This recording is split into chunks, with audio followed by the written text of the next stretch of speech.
When I was 8 years old, doctors told me that I'd be in a wheelchair by 12 and I'd be lucky to live through my early 20s. But since leaving Berkhamsted, I have a degree in economics and politics. I spent 3 years in the corporate world and now I've started my very own business. My name's Jed Thirkettle. I'm 25 years old and I went to Berkhamsted School from 2013 through to sixth form in 2018. It's been a busy few years since leaving Berkhamsted. I'm very happy to be comparing today. Thank you for coming along. Thank you for supporting.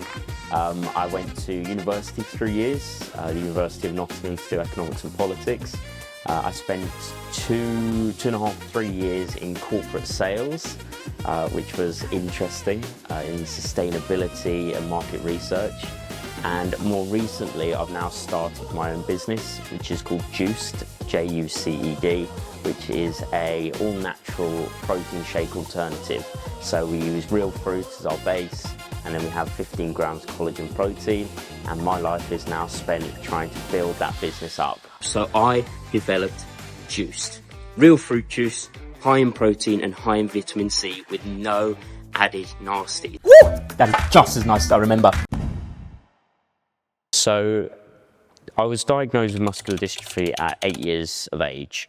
I was at Great Ormond Street Hospital, and to be honest, I think I was playing with toys in the corner of the doctor's room or something, and it was really my parents who got the news that I had muscular dystrophy, that it was quite a progressive condition. They'd never heard of it before, as many people still haven't, and they were told that, you know, I'll be in a wheelchair by 12, on a ventilator full time, assisting me to breathe by 14, and that with this condition I'd be lucky to live through my early 20s.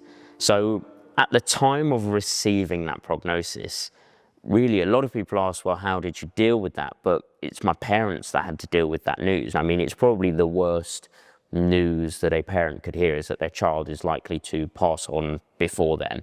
It's just something that's unfathomable. It's not what you imagine, especially as my older sister, you know, completely healthy. So it's just a complete shock to the system. But for me, I think I dealt with this condition, not knowing what it was, but I dealt with this from the age of 0. I've had it all along. So from the age of 0, I've been slightly slower, slightly weaker than everyone, a bit less physically developed than everyone else. So you just get used to adapting. So it doesn't become a sudden moment of, oh my gosh, my life has now changed because I've got this condition. It's just that you now have a label to it. And I've probably got my parents to thank, really, that they just were able to not shield me from it, but keep things positive. You know, it didn't become a self-fulfilling prophecy. And again, it's one of those things that bring it back to how important it was to be at a school that was fostering a good environment for me, is that you could very easily go to a school which doesn't allow you to go and do your physiotherapy instead of playing sport. That when you want to go and do drama because you can't do these things, they don't offer that as extracurricular activities. If you end up in those environments, especially with an illness like this, I think it can have a massive impact on your health. So again, being in an environment like Berkhamsted, where they offered all of these things to me, it allowed me to keep living life as normal, which then meant, you know, it's less of an impact, it's less of a thing that I have to deal with, because I'm just able to live life, go do what all the other kids are doing. So yeah, I'd argue that it was my parents that dealt with the condition, and for me it's sort of just another day at the office. But that was thanks to a supportive environment around me. When I first joined Berkhamsted in, I believe it would be in 2013, so it was year 9 that I joined, because I went to prep school beforehand up to year 8. It was nerve-wracking because I'd only ever been at my previous school from nursery through to year 8, so it was a whole new experience for me. So whilst it was nerve-wracking, there was the equal parts excitement within me in terms of, okay, I get to make new friends. It's an opportunity to reinvent yourself if you'd like to, you know. So I think it was very much, I remember going into Loxwood and everyone was sat around ready for sort of assembly in the morning. And yeah, there was just a load of new faces. And I think the way that the entrance sort of process works is that you do come in with a lot of people from all over the country. So it's great because you aren't the new fish, essentially. You know, you're there with a bunch of new people, all thrown into that same environment, and they integrate you really well with the students who have been here at Berkhamsted since nursery, the ones who know the teachers, know their way around school. I believe I was paired up with 1 or 2 students who were in my classes as well to help take me around everywhere. So it was as seamless as it could be. I mean, it's still a massive jump going to a new school environment, but yeah, I just remember it was great fun. I think we had a couple of sort of social days or events for everyone to mingle. So being able to be good at drama and excel in academics and sort of explore all these other offerings meant that I was able to build my confidence in that way, because I was one of the top performers when it came to drama. I was a very good student when it came to academics, and that meant that I was still able to stand out in my chosen field. It wasn't all just based on sport, which I know a lot of other schools and environments, that's what it comes down to, especially as a guy. But for me, you know, it sort of gave me a sense of, I guess respect would be a great way to put it as well. It allowed me to fit in socially, because that's all you want to do as a kid. As a guy, going through school is to fit in. You don't really want to stand out. And so being good at something allowed me to fit in, which was so important. I know outside of school as well, when I was doing things like table tennis, so I played table tennis for England for a while, the school allowed me to take the day that I needed or the time away to go and train, to go to these tournaments around the country. And again, they just allowed you the chance to build yourself as a person, which I think is that's what's really important. And that's probably the key thing that Berkhamsted did for me. It's not, they didn't just build me as a student, they build you as a well-rounded person. And that includes when you need to take that time out to go and do things outside of school, obviously within reason. But that's part of growing as a human being to then go and take those next steps in life. The key standout memory for me at my time in Berkhamsted, there are 2. One is definitely being head boy. So in 2018, my final year at Berkhamsted School, I was head boy. I think being head boy at Berkhamsted, I'd class the school as more of an establishment, to be honest. It's so well regarded throughout the UK. People know of it. They know the school sometimes before they know the town, which is always makes me laugh. But I think being head boy, especially joining in year 9 and being able to gain that position in the school by year 13 was such a massive achievement and an honour. I mean, most of the time, I know with previous years and a lot of future years, it's the people who have been within the school from nursery or from very early doors that end up getting a position like that. But it goes to show that they were able to ingrain you so well into Berkhamsted life that they thought I was fit for that position. So I'd say that was one of the key standout memories in terms of a personal achievement for me. But I'd also argue that when I was head of house of Loxwood it would have been year 11, we had house drama, which as a drama boy, I was ecstatic about for our year. So we had house drama and I was head of house, and I thought, this is great, you know, this is where we're going to excel. And what I loved was that a lot of the other houses did quite serious pieces or existing pieces of work, and were just adapting it, and sort of, it was about, you could see, if I say so myself, it was about just trying to get everyone to learn their lines and just be on stage and not mess around. Whereas I sat down with the Loxwood team and said, look guys, we could actually do something quite special here. We could bring a comedic piece of work together, like an original piece we could write. We did sort of an adult interpretation of nursery rhymes, I think it was. And a lot of the key figures in the nursery rhymes were different teachers. Now, again, it was quite funny because everyone bonded in Loxwood over the fact that we were about to give something quite shocking to the school. And then, of course, that brought the whole school together when they were watching, because we're talking about these teachers and the different characters on stage and how they resembled those teachers. And I think it was a true sort of bonding moment where, with it being a student-led activity, we could bring a bit of shock factor to everyone. And it was great that it was just left in our hands. Mr. Middleton said, no, you guys got it. If this is what you want to do, go for it. And I think at that point in our house, we really came together as a team, and people wanted to stay after school and rehearse. We wanted to do as well as we can. I think we came second, which is it's a sore subject for me, but I know we did. We had a great time. So I'd say in terms of myself and then like team activities, those would be the two key memories for me. So going into university after Berkhamsted, and further to that, going into sort of the office space for me anyway, going into my career in sales, Berkhamsted really prepares you for that. But a lot of people think about the academic side of things, which Berkhamsted does. It had us getting good grades, but understanding how to solve problems, understanding methods that we could then apply and use throughout university in our careers. But what a lot of people don't think about, which is where I really think the value came from being at Berkhamsted, is interaction with other people. So at this school, you end up meeting loads of different people, both in your year group, years above, years below. So one of the key skills that I would say I have that was fostered at Berkhamsted, but it's something I've continued to use, is it's not something people think about a lot, but it's public speaking.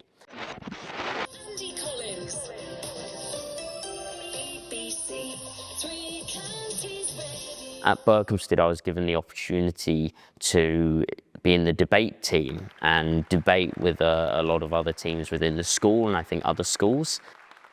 But since Berkhamsted, there's been a few areas where it's been key for me. On a smaller scale, it's about presenting at university when you've done a project with your group. It surprised me going to university how many people had quite a paralyzing fear of getting in front of a small class, let alone a big audience. And for me, it felt like just another day of work. We've written this topic, so let's talk about it to everyone in front of us. Past university, I'd say it's been instrumental in getting me job offers and also getting me work. And so what I mean by that is job offers, when you're able to public speak to a room of 500 people. And again, that comes back to, are you solving a problem and are you motivated enough to keep going with that? Going into an interview becomes a lot easier because you know how to use your voice, you know how to use your body language. And so really all you need to then learn is about the company. Whereas you're up against others who not only are learning about the business they're applying for, but also trying to figure out how to sit and how to speak and how to address people within a room. So that put you at a major advantage compared to a lot of other people around the country. And then I think at the biggest scale, I've actually started public speaking over the past couple of years professionally. I'm very happy to be comparing today.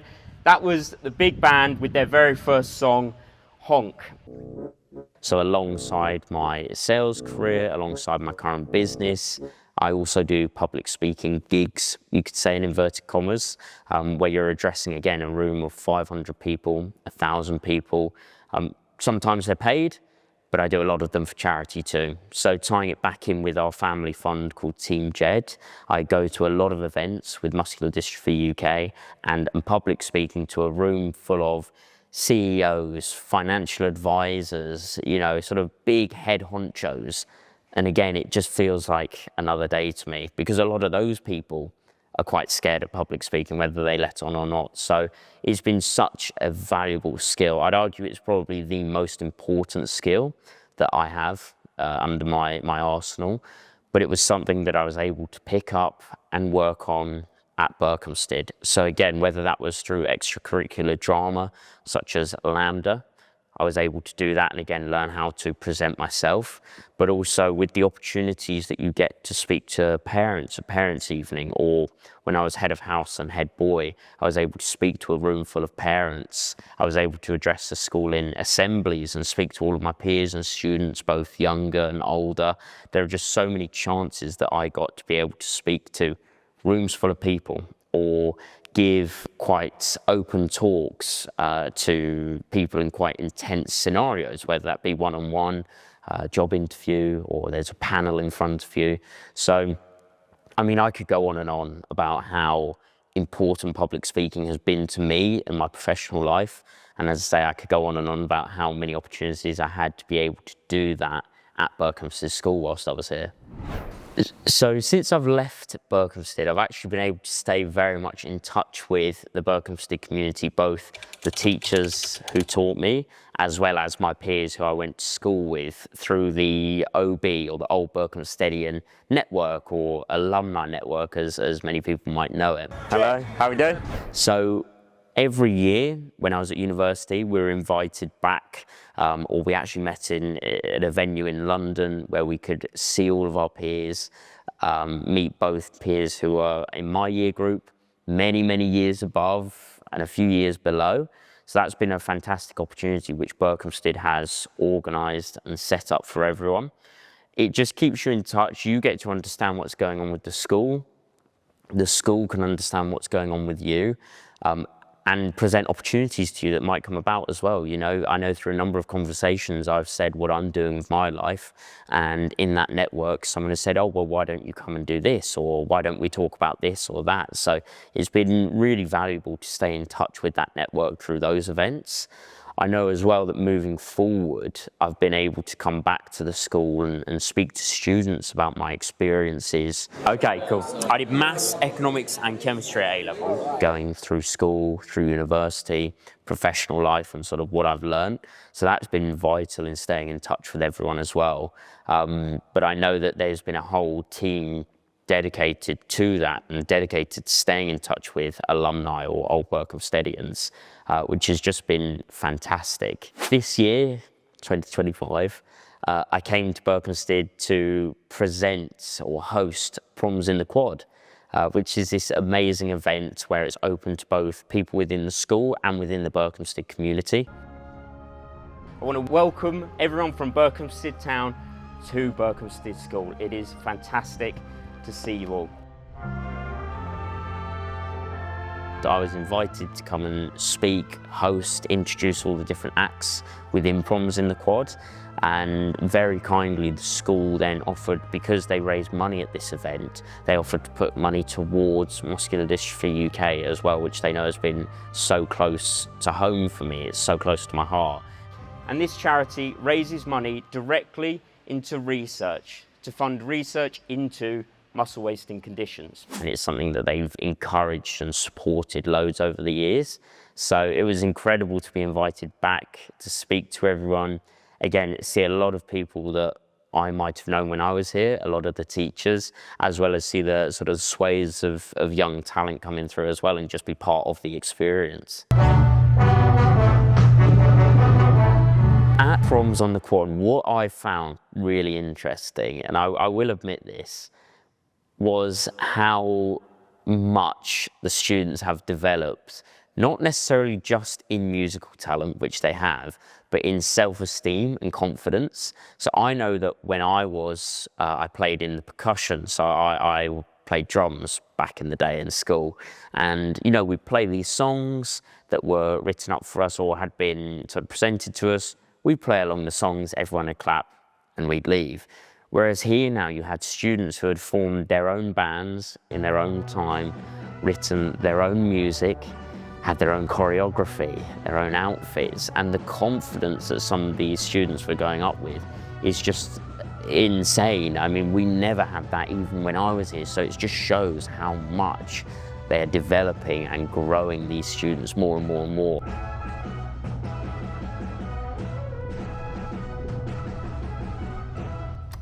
So when I was diagnosed with muscular dystrophy at 8 years old, we were given the prognosis that I would be in a wheelchair by 12, I'd be on a ventilator by 14, and I'd be lucky to live through my early 20s. So from that point forward, my parents at the time didn't know what to do, and so they set up a family fund to start raising money for research specifically into muscular dystrophy. This family fund, it falls under the banner of Muscular Dystrophy UK. Over the years, we have done so many different things, myself included. We've done runs, climbs, hikes, canoeing, paddling, cycling, all these different activities, and we've managed to get more and more people involved. A lot we managed to rope in through the school community as well, both at my previous school and obviously at Berkhamsted. We roped a lot of people into raising money for the charity. I think over the years now we have raised about £250,000 for the condition, which is just an incredible amount of money. Has gone a long way into funding that research. But again, it's one of those things that the school has allowed me to do. The phrase developing remarkable people, I think, is incredibly poignant when it comes to Berkhamsted School. They're not developing teenagers, they're not developing someone who can pass exams. They're developing young men and women which will turn into fully fledged adults who will be functioning members of society, which is so, so important. But it's not just about passing an exam or doing okay, it's about excelling in whatever you choose to do. And the skills that Berkhamsted has taught myself and so many others is about how you can apply those skills to outside of school life. So again, it's about how to develop and foster people as people rather than just as students, which is where a lot of schools, I think, fall short.